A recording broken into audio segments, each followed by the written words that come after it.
Hey guys, this is Austin, and today I'm here with a review of the Nikon D3200. With 24 megapixels and 1080p video with full manual control all in a small package, this has a lot going for it, but is it worth it over the D3100 or D5100? Taking a look around the D3200, you can see that it looks very similar to its predecessor.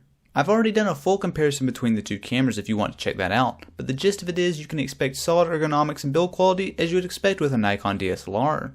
It's still made entirely out of plastic, and it's not weather sealed like the D7000, but considering the much cheaper price tag, it's not a surprise and should still hold up fine with normal usage. Around back is the new 3-inch 921,000 dot LCD, which matches the resolution on the 3.2-inch screens on the D4 and the D800.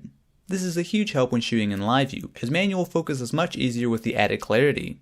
There's also a new accessory you can pick up which will give the camera Wi-Fi capability for transferring pictures and video, as well as letting you control the camera from your smartphone. Probably the most important part of any DSLR is the image quality, and the D3200 definitely doesn't disappoint here.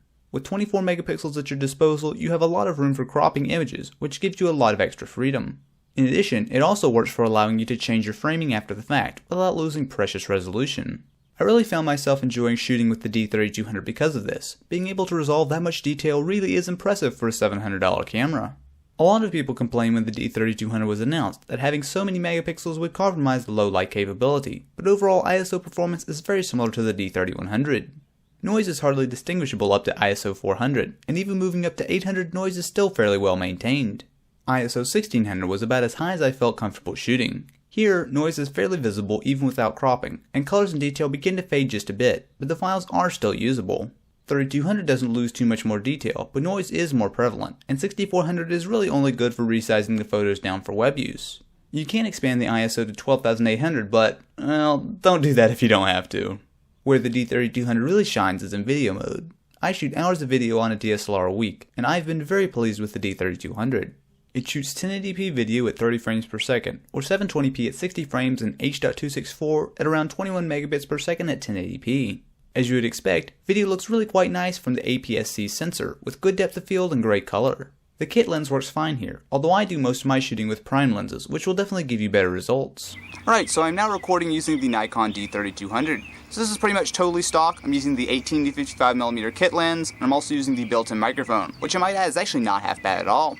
So one of the greatest things about the D3200 is that you can manually adjust your video. So for example, while I'm recording, I can go up to ISO 400 or 800, and also go ahead and adjust my shutter speed to kind of compensate for that.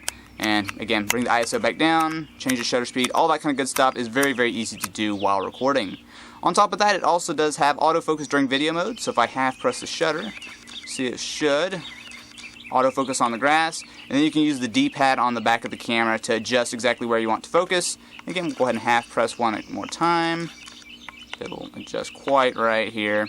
It's not quite the best, especially with the kit lens, but there we go. So pretty decent job there. Now the autofocus isn't great. It's definitely nice to have, but as you can hear, it's a little bit loud, and since you have to half press the shutter each time, it's not going to be continuous. The D3200 also has a microphone jack, which is helpful when you're out on a shoot. Although I personally prefer to use external audio, it is a nice option to have. A very nice feature is that you can manually adjust your audio levels, as well as display your levels on screen as you record. With full manual control over the 1080p video, audio in with level adjustment, and the low light performance and depth of field, this is one of the strongest Nikon cameras for video to date. Overall, the Nikon D3200 is an excellent DSLR and a considerable improvement over the already great D3100. The megapixel count is second only to the D800 in the Nikon range, a camera that costs 4 times as much. ISO performance is reasonable, build quality is top notch, and the video mode is a massive improvement.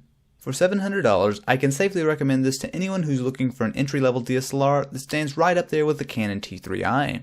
Interested in more coverage of the D3200? Feel free to check out my unboxing as well as the comparison with the D3100. If you enjoyed, definitely be sure to leave this video a thumbs up, and if you're interested in more videos like this, be sure to subscribe.